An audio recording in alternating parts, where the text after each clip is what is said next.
ओम शांति। 10 अगस्त 2023। बाबा के महावाक्य। मीठे बच्चे, जब तुम बाप की गोद में आते हो तो यह दुनिया ही खत्म हो जाती है। तुम्हारा अगला जन्म नई दुनिया में होता है। इसलिए कहावत है, आप मुए मर गई दुनिया। प्रश्न: किस एक रस्म के आधार पर बाप के अवतरण को सिद्ध कर सकते हो? उत्तर: भारत में हर वर्ष पितृ खिलाने की रस्म चली आई है। किसी ब्राह्मण में आत्मा को बुलाते हैं, फिर उनसे बातें करते हैं, उसकी आश पूछते हैं। अब शरीर तो आता नहीं, आत्मा ही आती है। यह भी ड्रामा में नोंद है। जैसे आत्मा प्रवेश कर सकती है, वैसे ही परमात्मा का भी अवतरण होता है। यह तुम बच्चे सिद्ध कर समझा सकते हो। गीत मरना तेरी गली में। ओम शांति। यह भी गायन है इस समय का, जो फिर भक्ति मार्ग में चला आता है। इस समय जबकि तुम बाप के पास जीते जी मरते हो, तो बरोबर सारी दुनिया ही खत्म हो जाती है। अज्ञान काल में मनुष्य मरते हैं तो इस ही दुनिया में जन्म लेते हैं। दुनिया कायम है। कहावत है, आप मुए मर गई दुनिया। परंतु उनके मरने से दुनिया का विनाश तो नहीं हो जाता। इस ही दुनिया में फिर जन्म लेना पड़ता है। तुम मरेंगे तो यह दुनिया ही खत्म हो जाएगी। तुम जानते हो, हम फिर नई दुनिया में आएंगे। यह सिर्फ तुम ब्राह्मण ही जानते हो। ईश्वर का बच्चा होने से हमको सत्युग का बर्थ राइट मिलता है। स्वर्ग की बादशाही मिलती है।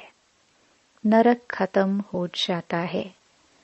इसमें कोई मेहनत नहीं है, सिर्फ बाप को याद करना है। मनुष्य जब कोई मरते हैं तब उसको कहते हैं, राम राम कहो। पिछाड़ी में उठाते समय कहते हैं, राम नाम सत्य है। यह भगवान को ही कहते हैं। राम नाम सत्य है, अर्थात परमपिता परमात्मा जो सत्य है, उसका ही नाम लेना चाहिए। माला भी राम राम कह सिमरते हैं। यह राम नाम की धुनी ऐसी लगाते हैं जैसे कोई साज बजता है। तुम बच्चों को बाप समझाते हैं कि कोई भी आवाज नहीं करना है, सिर्फ बुद्धि से याद करना है। तुम जानते हो, जीते जी ईश्वर की गोद में आने से फिर यह दुख रूपी दुनिया खत्म हो जाती है। बाबा, हम आपके गले का हार बन जाएंगे। गाया भी जाता है, रुद्र माला।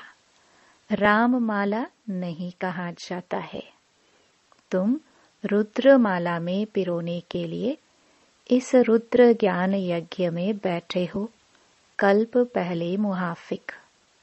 दूसरा कोई सत्संग नहीं जहां ऐसे समझते हो कि हम ईश्वर बाप के गले में पिरोएंगे। बाप से तो जरूर वर्षा मिलेगा। बाप कौन कहता है? आत्मा। आत्मा में ही बुद्धि है ना। बुद्धि समझती है, फिर कहती है। पहले संकल्प आता है, फिर कर्मेंद्रियों से कहा जाता है। बरोबर हम बाबा के बने हैं, बाबा के ही होकर रहेंगे। इस अंतिम जन्म में गॉड फादर कहते हैं ना। फिर पूछो, तुम्हारे में गॉड फादर की नॉलेज है? तो कहेंगे, गॉड तो सर्वव्यापी है। बोलो, तुम्हारी आत्मा कहती है परम पिता, तो पिता सर्वव्यापी कैसे होगा? बच्चे में बाप आ गया क्या? बाप को सर्वव्यापी कहना बिल्कुल रॉन्ग है। यह बातें बहुत अच्छी रीति समझकर फिर समझाना है। रुद्र ज्ञान यज्ञ तो मशहूर है। रुद्र है निराकार, श्री कृष्ण तो साकार है। आखरीन भगवान किसको कहा जाए? श्री कृष्ण को तो नहीं कह सकते। मनुष्य तो बहुत भोले होते हैं, कह देते हैं गॉड इज ओमनी प्रेजेंट। बाप तो अपने घर में ही रहता है और कहाँ रहेगा? अब बाप इस बेहद के घर में आया हुआ है, यहाँ विराजमान है। कहते हैं कि मैंने इसमें प्रवेश किया है। जैसे ब्राह्मणों में पितरों को बुलाते हैं, समझो कोई अपने बाप के पित्र को खिलाते हैं तो आत्मा कहेगी कि मैं इनमें आया हुआ हूँ, मैंने इसमें प्रवेश किया हुआ है। कुछ पूछना हो तो पूछो। आगे पितरों को बुलाने का बहुत रिवाज था। पितृ तो आत्मा है ना, पितृ को यानी आत्मा को खिलाया जाता है। कहेंगे आज हमारे दादे का पितृ है, आज फलाने का पितृ है, तो आत्मा को बुलाया जाता है, खिलाया जाता है। समझो किसका स्त्री से प्यार है, शरीर छोड़ दिया तो उसकी आत्मा को बुलाते हैं। कहते हैं हमने हीरे की फुल्ली पहनाने का वायदा किया था, तो ब्राह्मणों को बुलाकर उनको हीरे की फुल्ली पहनाते हैं। बुलाया तो आत्मा को, शरीर थोड़े ही आएगा। यह रस्म भारत में ही है। जैसे तुम सूक्ष्म वतन में जाते हो, कोई मर गया, उनका भोग लगाते हो, तो सूक्ष्म वतन में वह आत्मा आती है। यह है बिल्कुल नई बातें। जब तक कोई अच्छी रीति समझ ना जाए तब तक मनुष्यों को संशय पड़ता है कि यह क्या करते हैं। ब्राह्मणों की रस्म रिवाज देखो कैसी है। सभी मंदिरों आदि में भोग लगाते हैं, पितृ को भोग लगाते हैं। गुरु नानक की आत्मा को भोग लगाया, अब वह कहाँ है यह समझ नहीं सकते। तुम तो जानते हो, जिन्होंने धर्म स्थापन किया हुआ है वह सब यहाँ है। जैसे बाबा कहते हैं मैं तो ब्राह्मण धर्म स्थापन करता हूँ। यह तो पतित पावन है, पावन आत्मा ही आकर धर्म स्थापन करती है। परंतु सतो प्रधान आत्मा को फिर सतो रजो तमो में आना ही है। इस समय सभी आत्माएं कब्र दाखिल हैं। बाबा तो है ही पतित पावन, वह कभी कब्र दाखिल नहीं होते। मनुष्य को पतित पावन नहीं कहेंगे। पतित पावन माना सारी दुनिया का पतित पावन। पतित दुनिया को पावन बनाने वाला एक बाप के सिवाय कोई हो नहीं सकता। वह तो आते हैं अपने अपने धर्म स्थापन करने। क्रिश्चियन धर्म का सारा सीजरा वहाँ है। पहले क्राइस्ट आया, फिर उनके पिछाड़ी सब आते रहेंगे, वृद्धि को पाते रहेंगे। वह कोई पतित को पावन नहीं बनाते। नंबरवार उन्हों की संख्या आती है। पतित पावन तो इस समय चाहिए जबकि सभी कब्र दाखिल हो जाते हैं। सबको पावन बनाने वाला एक वही है। यह तुम समझते हो बरोबर। इस समय सारी दुनिया जड़जड़ी भूत है। बैनियन ट्री का मिसाल देते हैं। बहुत बड़ा झाड़ है, उसका फाउंडेशन सड़ा हुआ है, बाकी टाल टालियां सारी खड़ी है। यह भी झाड़ है। देवी देवता धर्म का जो फाउंडेशन है, उनकी जड़ एकदम कट गई है। बाकी सब हैं। बीज हो तो फिर से स्थापन करे ना। बाप कहते हैं, मैं फिर से आकर स्थापना कराता हूँ। ब्रह्मा द्वारा स्थापना, शंकर द्वारा विनाश। बरोबर अनेक धर्मों का विनाश हुआ था। महाभारत लड़ाई के समय जो राजयोग सीखे, उनकी फिर राजधानी स्थापन हो गई। तुम जानते हो, अभी हम बाबा के पास जाएंगे, फिर नई दुनिया में आएंगे, फिर झाड़ वृद्धि को पाता जाएगा। देवी देवता धर्म जो था वह प्रायलोप हो गया है। बाप कहते हैं, मैं फिर से आकर आदि सनातन देवी देवता धर्म की स्थापना करता हूँ। भारत जो ऊंचे ते ऊंच था, उनको अब ग्रहण लगा हुआ है। काम चिता पर बैठने से इस समय तुम्हारी आत्मा काली हो गई है। अब फिर तुम ज्ञान चिता पर बैठ गोरे बनते हो। तुम जो श्याम बन गए थे, श्याम को सुंदर गोरा बनाने वाला है परमपिता परमात्मा। उनकी श्रीमत मिलती है। परमपिता परमात्मा की आत्मा एवर प्योर गोरी है। आत्मा में ही खाद पड़ती है। सोने का मिसाल। अभी तुम जानते हो, इस पुरानी दुनिया का विनाश होना है, सभी का मौत है। फिर तुमको कहने वाला कोई नहीं रहेगा कि राम राम कहो। अब देखो, नेहरू मरा तो उनकी राख को सब जगह गिराया। समझा, अच्छी खाद मिलेगी। झाड़ में कीड़ा आदि पड़ जाता है तो उसमें राख डालते हैं। अभी इस सारी पृथ्वी को कितनी राख मिलेगी। बड़े बड़े सन्यासी महात्माएं मरते हैं तो उन्हों की राख ऐसे नहीं डालते हैं। सबसे उत्तम है सन्यासी। अभी तो कितने मरेंगे, कितनी खाद मिलेगी। तो क्यों नहीं सृष्टि फर्स्ट क्लास अनाज आदि देगी। सतयुग में सब हरे भरे सब्ज होते हैं। इस सृष्टि को नया बनाने में टाइम लगता है। तुम सूक्ष्म वतन में जाते हो, कितने बड़े बड़े फल तुमको दिखाते हैं, शुभी रस पिलाते हैं। तुम विचार करो, कितनी खाद मिलेगी। सो भी खास भारत को, वहां कितनी अच्छी अच्छी चीजें निकलेंगी नई दुनिया के लिए। खाद पड़कर सारी दुनिया नई हो जाएगी। सूक्ष्म वतन में वैकुंठ का शुभी रस तुमको पिलाते हैं। बगीचे आदि का साक्षात्कार कराते हैं। बच्चों ने साक्षात्कार किया है।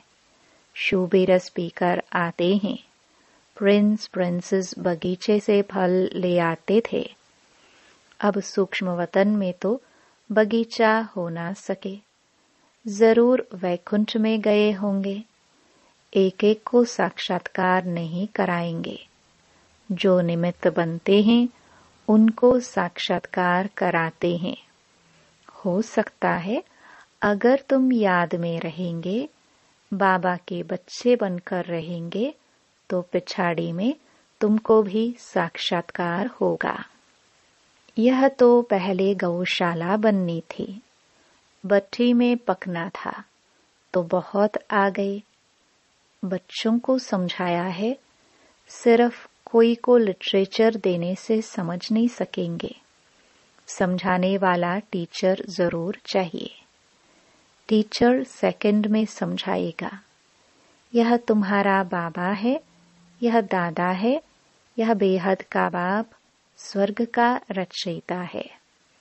सिर्फ कोई को लिटरेचर दिया तो देखकर फेंक देंगे, कुछ भी समझेंगे नहीं। इतना जरूर समझाना है कि बाप आया है। यह ढिंडोरा पिटवाना तुम्हारा फर्ज है। बरोबर यादव कौरव भी हैं, महाभारी लड़ाई भी सामने खड़ी है। जरूर राजयोग सिखलाने वाला भी होगा, जरूर स्वर्ग की स्थापना भी होगी। एक धर्म की स्थापना, अनेक धर्मों का विनाश होगा। तुम जानते हो, हम नर से नारायण, नारी से लक्ष्मी बनते हैं। यह है हमारी एम ऑब्जेक्ट। मनुष्य से देवता किए करत न लागी वार। देवता सिर्फ सूर्यवंशी को कहा जाता है, चंद्रवंशी को क्षत्रिय कहा जाता है। पहले तो देवता बनना चाहिए ना। नापास होने से क्षत्रिय हो जाते हैं। तो बाप कहते हैं, मीठे मीठे सिखिलदे बच्चे, कितने ढेर सिखिलदे बच्चे हैं। देखो किसका बच्चा गुम हो जाता है, 6-8 मास के बाद आकर मिलता है तो कितना प्यार से आकर मिलेगा। बाप को कितनी खुशी होगी। यह बाप भी कहते हैं, लाडले सिखिलदे बच्चे, तुम 5000 वर्ष के बाद आकर मिले हो। लाडले बच्चे, तुम बिछुड़ गए थे, अब फिर आकर मिले हो बेहद का वर्षा लेने लिए। Deity world sovereignty is your God fatherly birthright. बाबा तुमको बेहद की बादशाही देने आया है। यह है हेवनली गॉड फादर। कहते हैं, तुम बच्चों के लिए कितनी बड़ी सौगात लाई हैं, परंतु इतना लायक बनना है, श्रीमत पर चलना है। मम्मा बाबा कहकर फिर अगर भूल जाए या फारकती दे तो गले का हार नहीं बनेंगे। बच्चों को कितना प्यार किया जाता है। बाप बच्चों को सिर पर रखते हैं। बेहद के बाप को कितने बच्चे हैं। बाबा कितना ऊंच माथे पर चढ़ाते हैं। पांव में जो गिरे हुए हैं उन्हों को माथे पर चढ़ाते हैं। तो कितना खुशी में रहना चाहिए और श्रीमत पर चलना चाहिए। एक की श्रीमत पर चलना है। अपनी मनमत पर चला तो यह मरा। श्रीमत पर चलेंगे तो श्रेष्ठ ते श्रेष्ठ मनुष्य अर्थात देवता बनेंगे। बाबा पूछते हैं ना कि कितने नंबर में पास होंगे। बाबा भी कहते हैं, सूर्यवंशी बनो। तो मम्मा बाबा को फॉलो करना पड़े। आप समान स्वदर्शन चक्रधारी बनाना है। शिव बाबा के आगे ले आते हैं तो बाबा पूछते हैं, कितने को आप समान बनाया है। कितने मजे की बातें हैं। तुम ही समझ सकते हो, नया कोई बिल्कुल ही नहीं समझ सकेगा कि यह कोई मनुष्य से देवता बनने की कॉलेज है। कोई को तो 7 रोज में बहुत अच्छा रंग चढ़ जाता है, कोई को बिल्कुल नहीं चढ़ता। बहुत मेहनत करनी पड़ती है। पहली बात बच्चों को समझाई कि पहले सबको बोलो कि बेहद के बाप को जानते हो। कहते हैं, हाँ वह मेरे में भी है, सर्वव्यापी है। फिर तो पूछने की दरकार ही नहीं है। जब बाप कहते हो तो बाप हमारे में व मेरे में कैसे हो सकता है। बाप से तो वर्षा लिया जाता है, तो पहले अलफ पर समझाओ। बाप कहते हैं, मेरे सिखिलदे बच्चे, ऐसा कोई साधु सन्यासी कह न सके।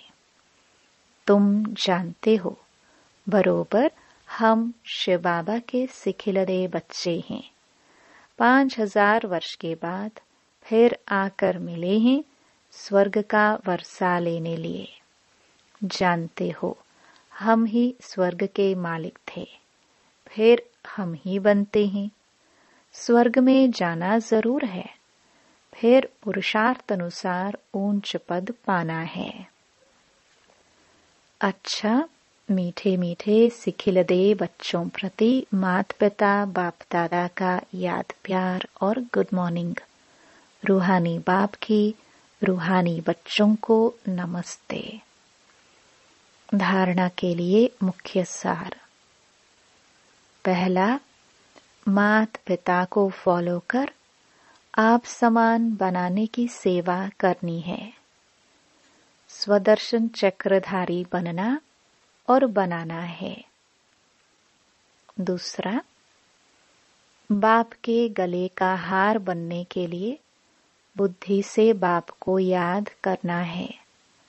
आवाज नहीं करनी है, याद की धुन में रहना है। वरदान। देह अभिमान के त्याग द्वारा सदा स्वमान में स्थित रहने वाले सम्मानधारी भव।